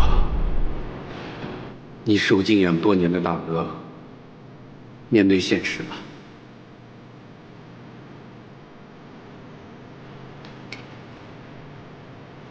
我的问题问完了。审判长，公诉人申请在廖昌平在场的情况下，补充讯问被告人铁荣光几个问题。准许。被告人，你和廖昌平搭档工作有多久了？10几年。这10几年的工作中，你怎么评价廖昌平？被告人，请回答我的问题。可靠。这10几年的搭档工作中，廖昌平有没有违抗过你？没有。廖昌平有没有背叛过你？没有。在你决定的事情，廖昌平有没有过不同意见？没有。你指挥马月月、廖波围标的时候，他有没有不同意？没有。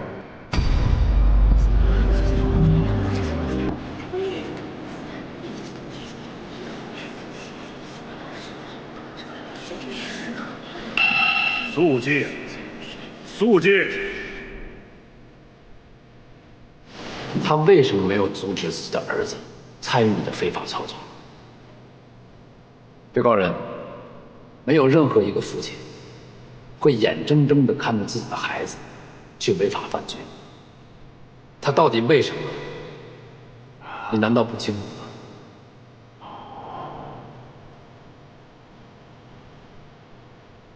证人廖昌平，到，你谋杀马月月，有没有受到任何人的指使？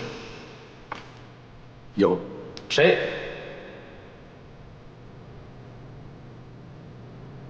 铁荣光。是谁执行的？最近有些事情，你就让他去办。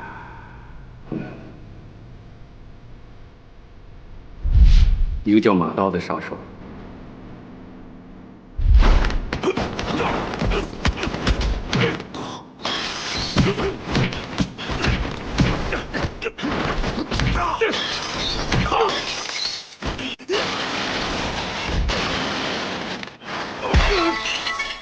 马刀现在在什么地方？龙山大桥垮塌以后，我作为第一责任人就被刑事拘留了。马刀现在的去向，我不知道了。审判长，我问完了。请廖昌平退庭。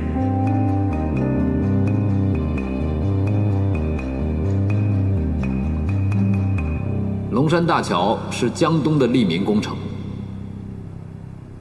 3年前动工兴建的时候，受到社会各界的广泛关注。铁荣光竟然弃安全于不顾，只为追求高额利润，拿到高额回扣，擅自更改结构工程图，造成龙山大桥垮塌严重，致使4名警察和1名犯罪嫌疑人死亡。铁荣光的行为已经构成工程重大安全事故罪、故意杀人罪。被告人请陈述，你可以为自己辩护。刚才我看见陆明、廖昌平相继的翻供，我知道这一次我是在劫难逃了。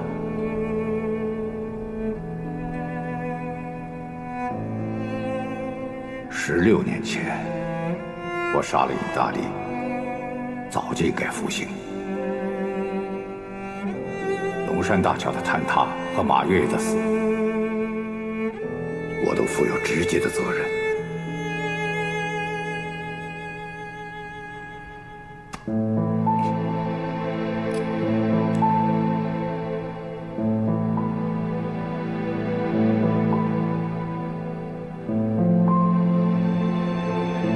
现在休庭，择日宣判。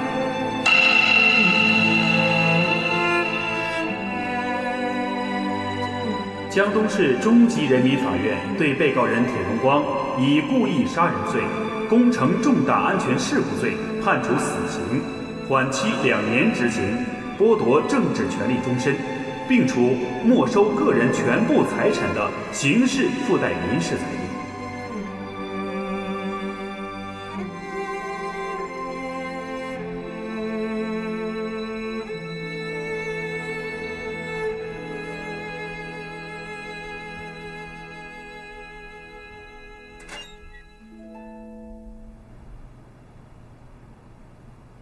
铁荣光入狱判了4缓，但我们不能缓。您的意思是丁红？抓紧行动，必须加把握。好的，我明白。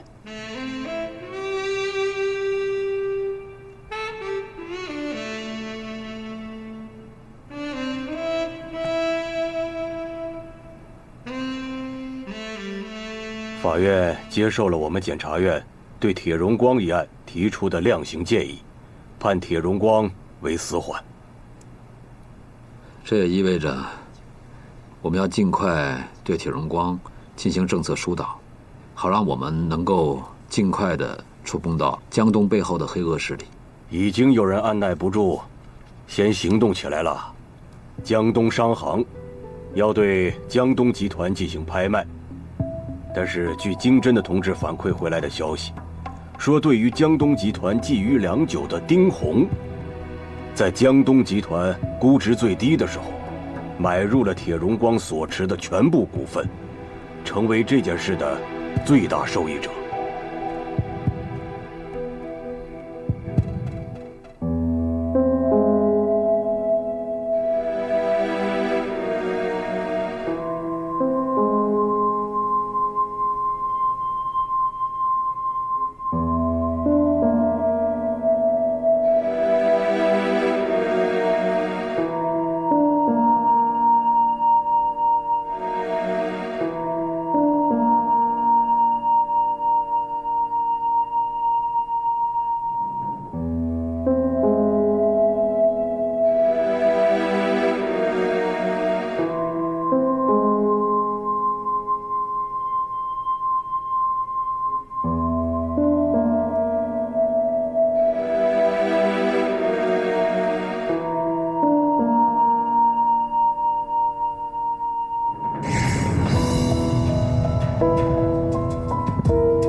铁先生，江东集团以及你名下的私产被商业银行拍卖抵债，作为收购人，丁红先生需要你在有关文件上面确认并签字。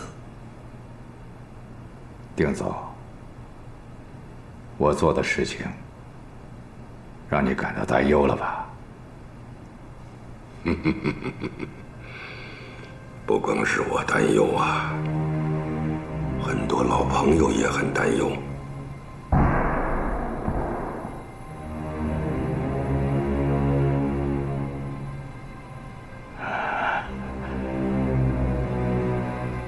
我知道了。做什么鱼？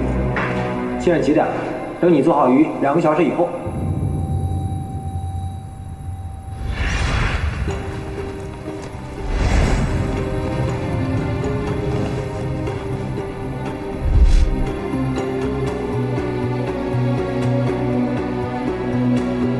我儿子怎么样？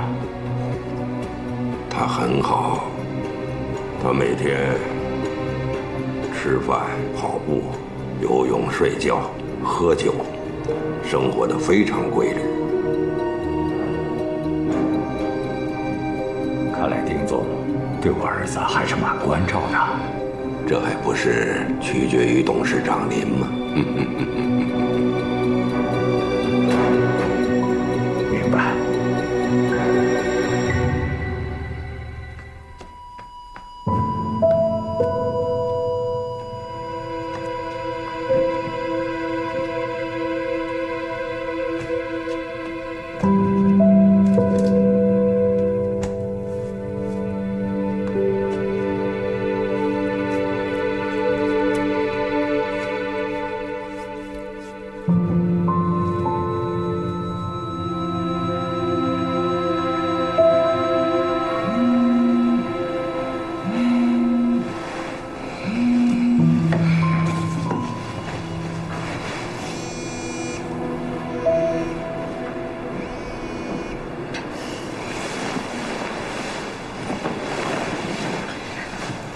喂，子瑶，是我。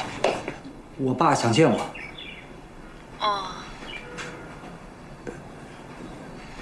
他想吃饺子，我需要你的帮忙。我？对。那你赶紧去买啊。我想让他吃顿我自己包的。好，你等我。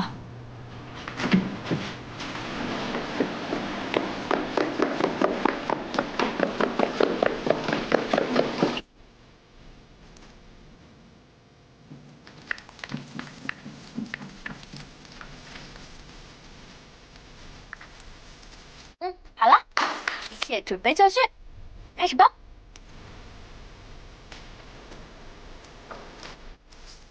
先把馅儿呢放在皮儿上，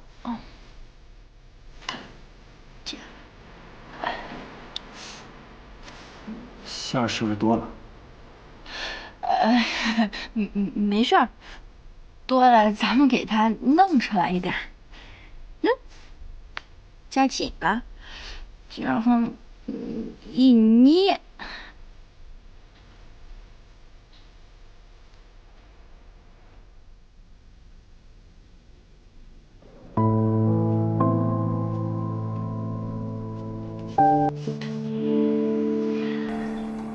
我妈去世后，我对她一肚子怨气，从来没想过要为她做点什么。以至于她提出想吃一顿饺子的要求，我都不知道该怎么做。不是挺好的吗？你看，这不是已经包好了吗？而且还挺漂亮的。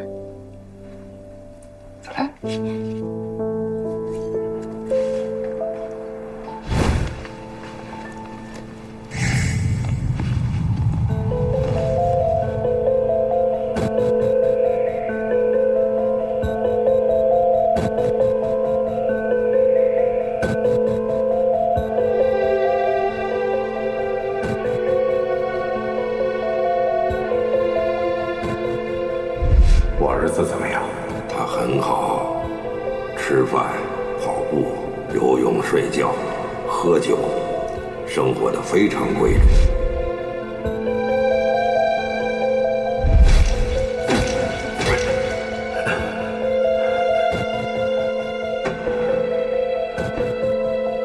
老板，我把意大利给杀了，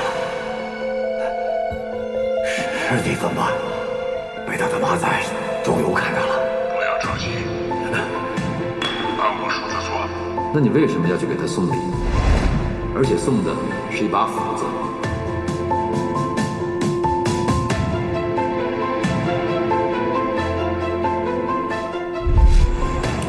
铁哥，养多年的大哥，面对现实吧。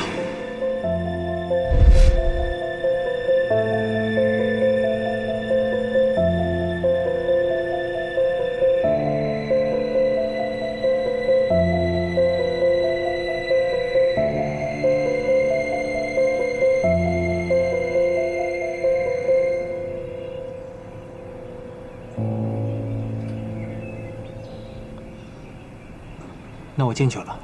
进去吧，我去上班了。你打车去吧，注意安全。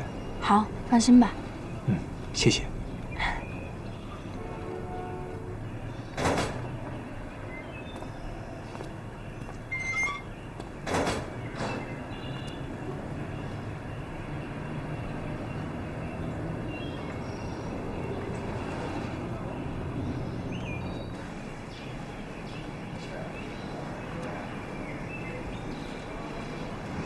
你好，请出示您的证件。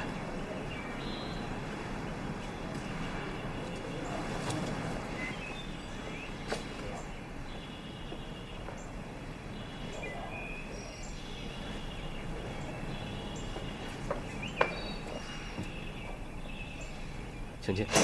谢谢。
奶奶会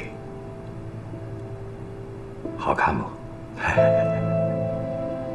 昨天我做了个梦，我就把它染灰了。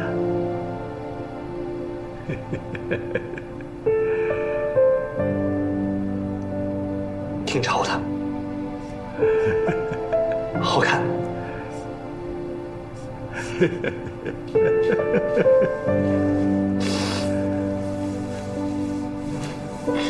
饺子，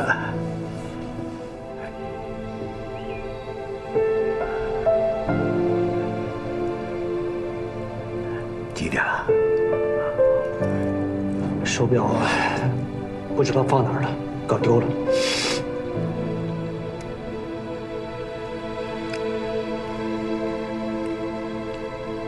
好吃，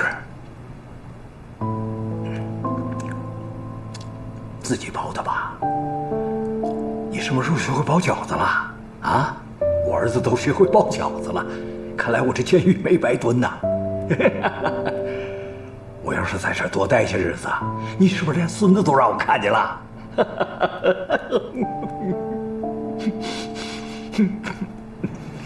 这里面吃苦了吧？吃得饱，睡得香。吃什么苦啊？要说吃苦啊，我刚创业那会儿，那还能叫吃苦？那时候，我为了能追求到你妈妈，向你姥爷表忠心，我在他们家的房檐下一住就是1年，春夏秋冬，天当被，地当炕。老狐狸，心机够重。那个时候啊，你姥爷财大气粗，方圆100里都有名，生意做得很大。我呢，那时候就想借你姥爷的影响，把我自己的生意做下来，我越做越大，越做越好。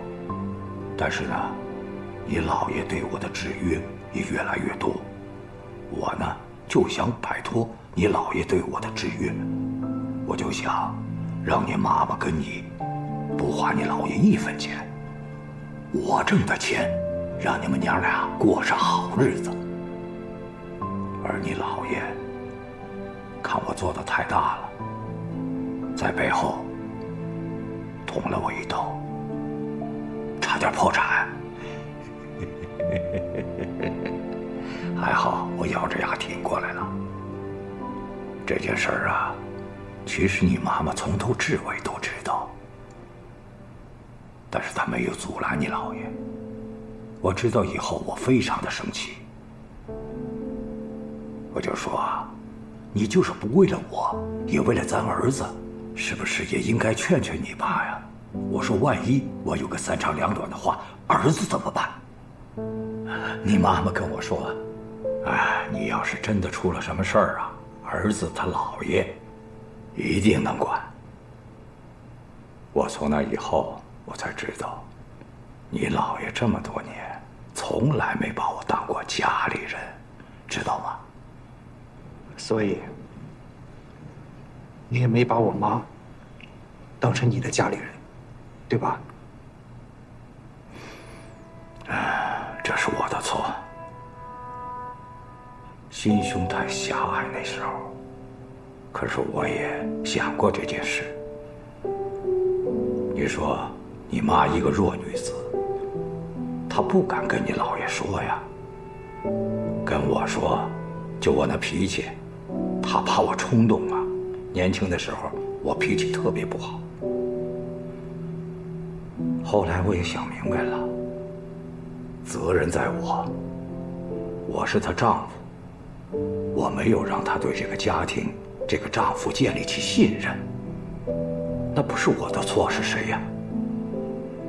后来慢慢随着年龄的增长，我就明白了，人这一辈子，什么最重要？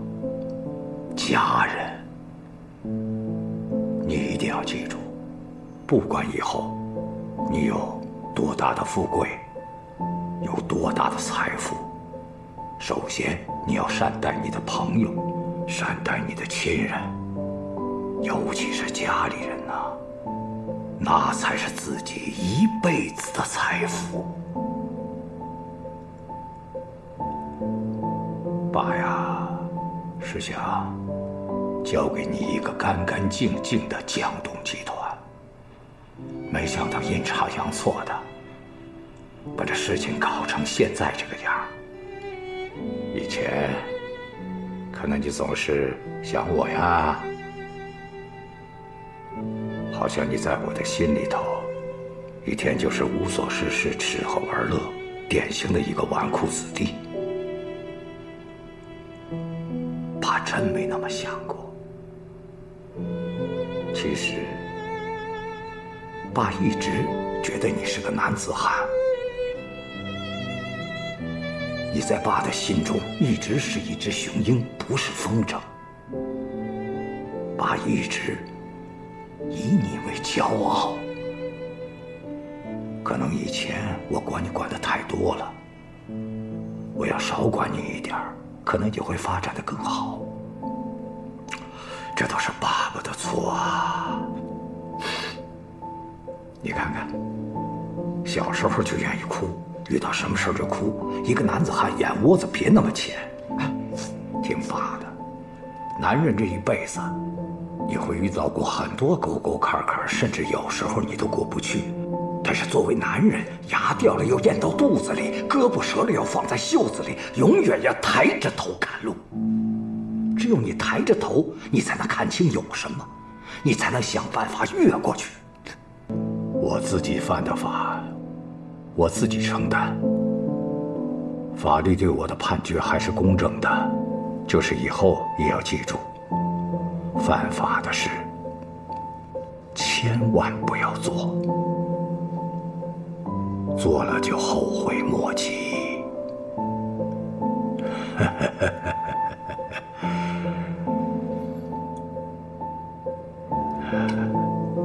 抽时间去看看你廖叔，你也别怨他，他也是迫不得已。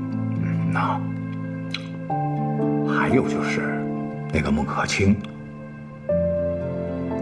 跟了我这么多年，现在我这个样子，日子也不会太好过。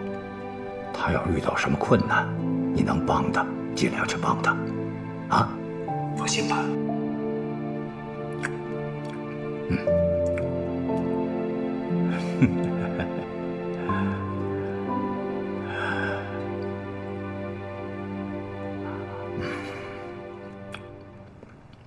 好吃，好吃。饺子也吃了，儿子也看见了，心满意足。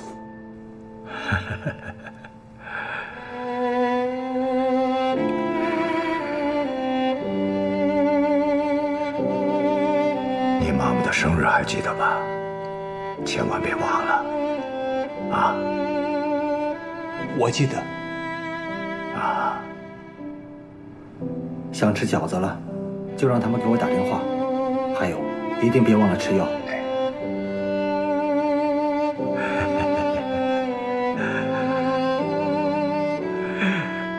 玩去吧。